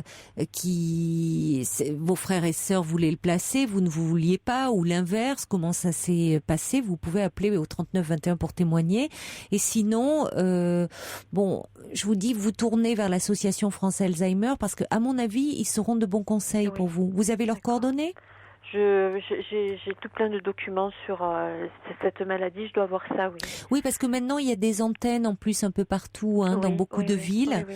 Donc, moi, je vous conseille de vous rapprocher d'eux pour demander en disant, voilà, concrètement, ce que vous vivez, et qu'est-ce que vous pouvez faire, quels sont vos recours? Parce qu'il y en a forcément, je pense. Mais c'est parce que... Voilà. Et déjà, pour signaler s'il y a des négligences dans cette structure aussi, ils seront à même de vous renseigner. D'accord? C'est l'horreur, oui. D'accord? Ok. Alors, beaucoup de réactions qui arrivent pour Annie, qui nous parlait de son désarroi face à la situation de sa mère qui souffre d'Alzheimer, qui a un début d'Alzheimer. Ses 2 sœurs l'ont placée dans une institution. Annie aimerait pouvoir la garder avec elle. Alors, il y a des réactions qui disent attention parce que c'est difficile. Quelqu'un dit c'est un parcours vraiment au long cours de s'occuper d'une personne avec cette maladie. Il est peut-être préférable que sa mère soit en institution. Parce que cette auditrice a-t-elle la force nécessaire pour s'occuper de sa mère sur le long terme? C'est ce que dit aussi Eridan, qui dit il est normal et on comprend que vous ayez envie de sortir votre mère de là, mais votre santé à vous. Vous êtes courageuse, mais vous semblez déjà très éprouvée. Margaret dit maman a eu un moment de détresse dans sa maison de retraite car elle avait perdu tous ses repères. Ça a duré 3 mois, mais on m'avait prévenu. Et c'est vrai que parfois avec le temps ça s'arrange parce que il faut le temps de trouver d'autres repères, de se repérer aussi dans ces nouveaux visages, des soignants et autres. Donc bon, ça prend du temps parce que c'est vrai que c'est un déracinement, il faut bien le dire, et d'autant plus quand on perd comme ça cette mémoire et ces repères. Il y a Amandine qui dit contacter Alma, cette association indiquera la procédure de recours contre la décision de placement. Alors c'est vrai qu'Alma, c'est une association qui s'occupe de maltraitance aux personnes âgées. On va faire une recherche et on va les communiquer à Annie. Quelqu'un aussi, c'est la même Amandine qui connaît bien le sujet et qui dit les cliniques relèvent de l'agence régionale de santé. Il faut leur adresser un courrier de plainte, mais toute inspection est annoncée à l'avance à la clinique. Oui, c'est vrai qu'on avait parlé de ce sujet sur la maltraitance dans les institutions et beaucoup déploraient le fait que les visites, enfin, ça ne se fait jamais par surprise. C'est tout, tout le monde est prévenu. On va accueillir maintenant Monique. Bonsoir. Bonsoir Caroline. Bonsoir Monique. Voilà, j'avais besoin de vous, de vos conseils un peu. Oui. Pour au moins savoir ce que vous pouvez penser de ce que je vais vous dire. Voilà, moi j'ai 4 enfants. J'ai 72 ans. Et j'ai mes 2 filles. Oui. J'ai 2 garçons et 2 filles. Mes 2 filles qui se déchirent, chacune reprochant à l'autre. Enfin, la grande, qui va avoir 48 ans, reproche à la dernière, qui a 42 ans, oui. Sa naissance. Parce que voilà, il s'est passé que... Bon, moi, je suis une enfant de l'assistance publique. J'ai rencontré un homme que j'ai épousé après, quand j'avais 22 ans. Et j'ai eu 4 enfants avec cet homme-là. Et il est décédé d'un cancer. Donc, mes enfants étaient petits. L'aîné avait 7 ans. La deuxième avait 4 ans et demi. Et le troisième avait 2 ans. Et j'ai cherché du travail parce qu'il fallait que pour m'en occuper. Oui, oui. Et puis, 2 ans après, j'ai rencontré un monsieur qui s'est intéressé à moi, on a fini par s'aimer, et nous sommes mariés, et nous avons eu une fille ensemble, c'est-à-dire la dernière. Et sa sœur aînée, alors évidemment, ça a un petit peu, bousculé un peu la vie à la maison, parce qu'évidemment, quand je rentrais du travail, moi, que j'étais toute seule avec mes enfants, il me sautait dessus, fallait faire à manger, mais bon, et maman, à qui allait parler le premier, il y avait le dernier qui la nuit courait de son lit pour venir être dans mon lit pour dormir. Chacun se disputait votre amour. Voilà. Et votre attention. Voilà. Et puis, il se trouve que, nous avons eu, avec mon deuxième mari, cette fille. Oui. Et sa sœur aînée, je ne sais pas pour quelle raison elles en sont arrivées là. C'est venu progressivement, parce que mon deuxième mari, donc le père de la dernière, est décédé en novembre 2000. Donc, ils étaient tous installés chez eux, mariés et leurs propres enfants. Et la dernière de mes filles m'a dit, maman, tu vas pas rester toute seule là où tu habites. écoute, on va te chercher quelque chose près de nous et tu vas venir habiter près de nous. C'est ce qui s'est fait. Et depuis ça, depuis que mon mari est décédé, depuis cette fin 2000, tout doucement, l'entente s'est dégradée entre les deux sœurs. Et alors ma fille aînée n'arrête pas, enfin quand je dis elle n'arrête pas, elle lui dit pas tous les jours, mais enfin quand elle l'a au téléphone, qu'elle se parle, il vient toujours le problème. Elle dit à sa petite sœur, oui, de toute façon, toi quand tu es née, t'as été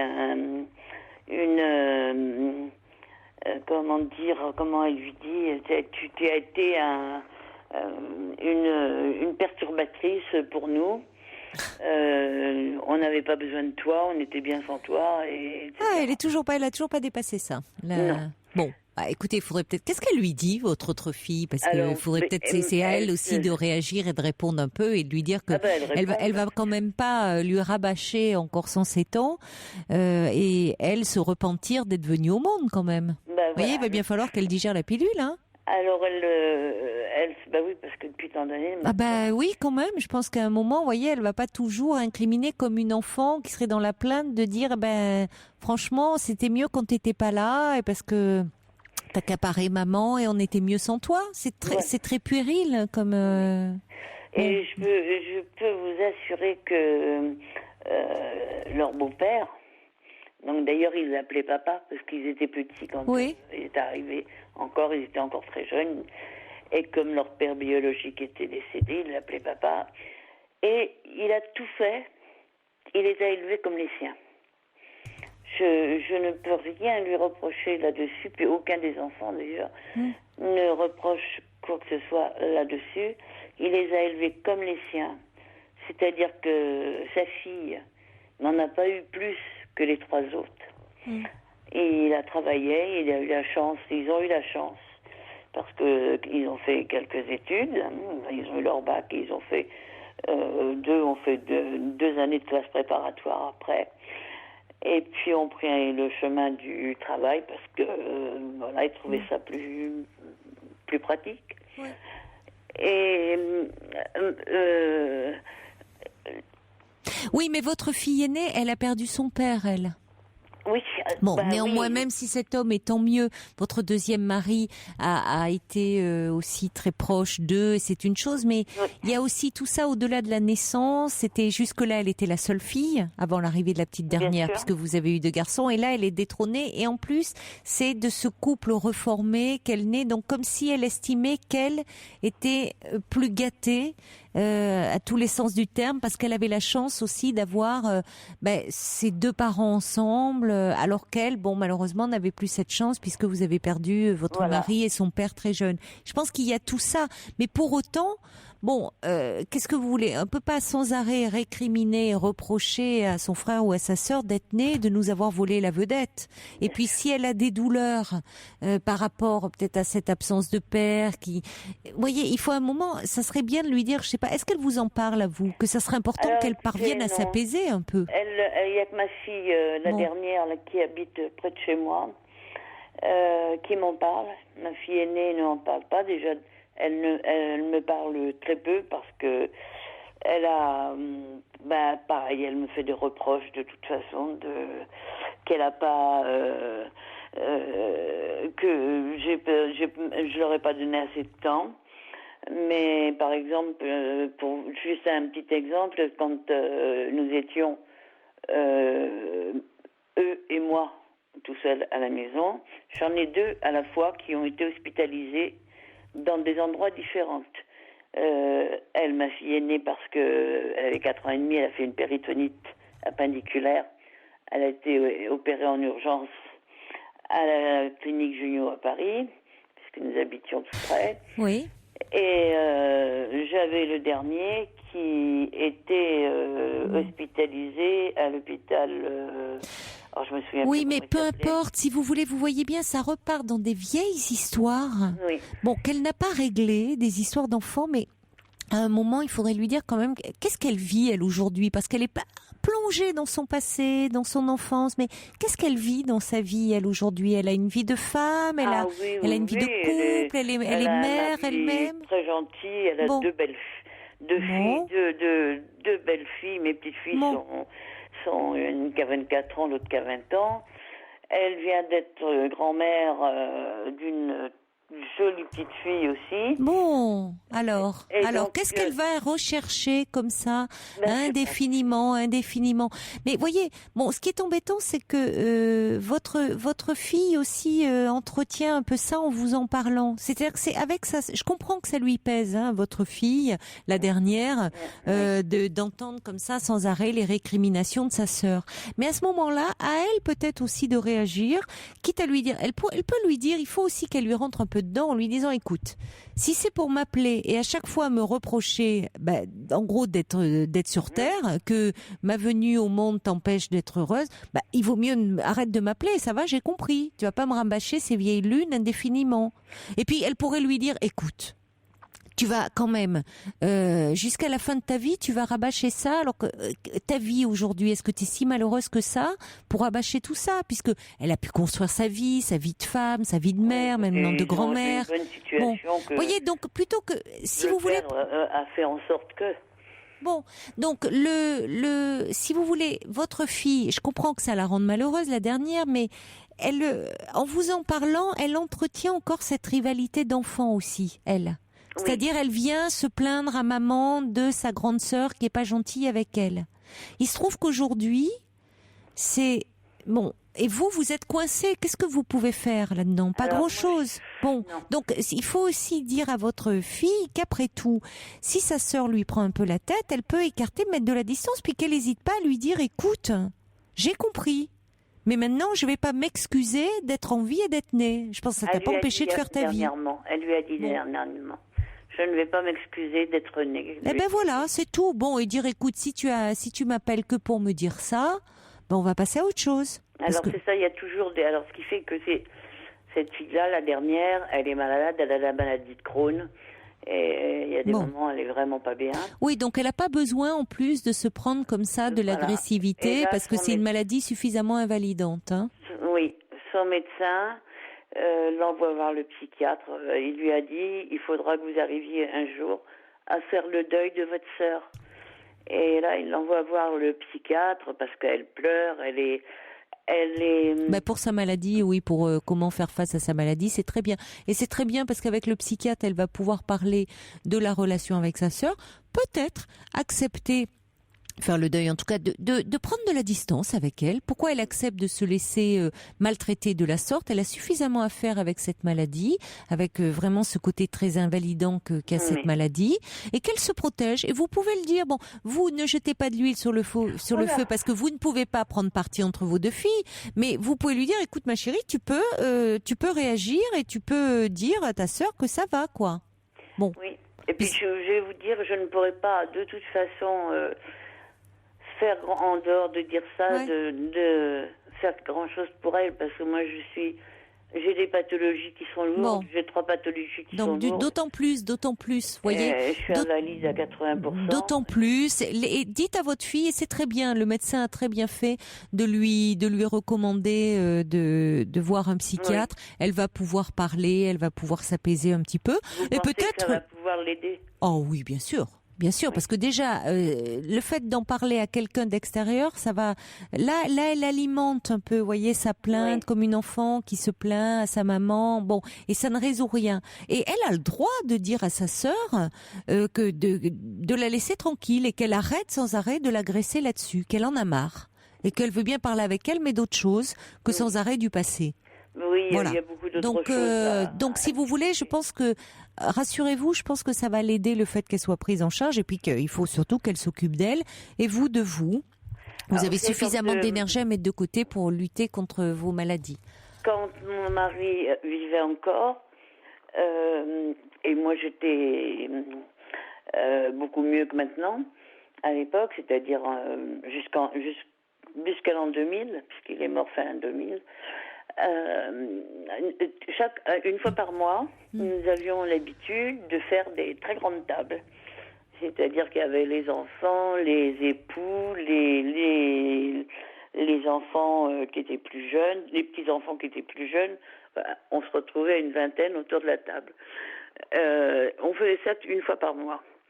Et moi, quand je suis arrivée, que j'ai déménagé, donc je suis arrivée près de ma fille, la cadette, j'ai continué à faire ça. Mais il s'est trouvé que mon cœur s'est dégradé très vite. Et après, j'ai une polyarthrite rhumatoïde. Je me suis trouvée, après, en étant opérée, d'être paralysée. Oui, vous ne pouvez plus organiser ces repas dans cet état de santé, mais à vos enfants de le faire. À vos enfants de le faire. Oui, mais parce que vous étiez le lien et le ciment. C'est souvent comme ça, c'est souvent malheureusement aussi à la disparition d'un parent. Vous dites ça a commencé au moment où votre mari est décédé, et c'est souvent comme ça que du coup la fratrie soit dans ces cas-là se dispute. Parfois se ressoudent, mais plus souvent se disputent parce qu'il y a les vieilles blessures du passé qui ressurgissent. Mais vous n'êtes pas responsable de ça. Aujourd'hui, vous ne pouvez plus, et parfois ce sont les enfants qui prennent les relais. Alors peut-être que vos fils, qui s'entendent mieux, pourraient de temps en temps prendre le relais et organiser à nouveau ces tablées familiales, ces réunions. Vous voyez, vous pouvez le suggérer et que ça mette un peu de l'eau dans le vin entre vos deux filles. Mais votre fille, le fait qu'elle soit aidée, ça va l'aider aussi un petit peu à mieux gérer sa sœur. D'accord ? Donc gardez espoir, hein, je pense. Et bon courage pour vous, Monique, aussi. Hein, prenez soin de vous. Au revoir. C'est ce qu'on essaie de faire. Au revoir, Caroline, et je vous remercie beaucoup. Je vous en prie. Bonne soirée. Au revoir, Monique. Merci, Caroline. Belle nuit à vous et excellent week-end, les amis. Reposez-vous bien. N'oubliez pas, dimanche, nous parlons du chagrin d'amour en direct avec Christophe Fauré. Il est maintenant 1h sur Europe 1 et on ne rit pas, Laurence, quand je parle de ça. Hein. Vous pourrez témoigner des cachés, évidemment. 1h sur Europe 1, les infos plus sérieusement avec Laurence Gontier. Bonsoir, Laurence. Bonsoir, Caroline.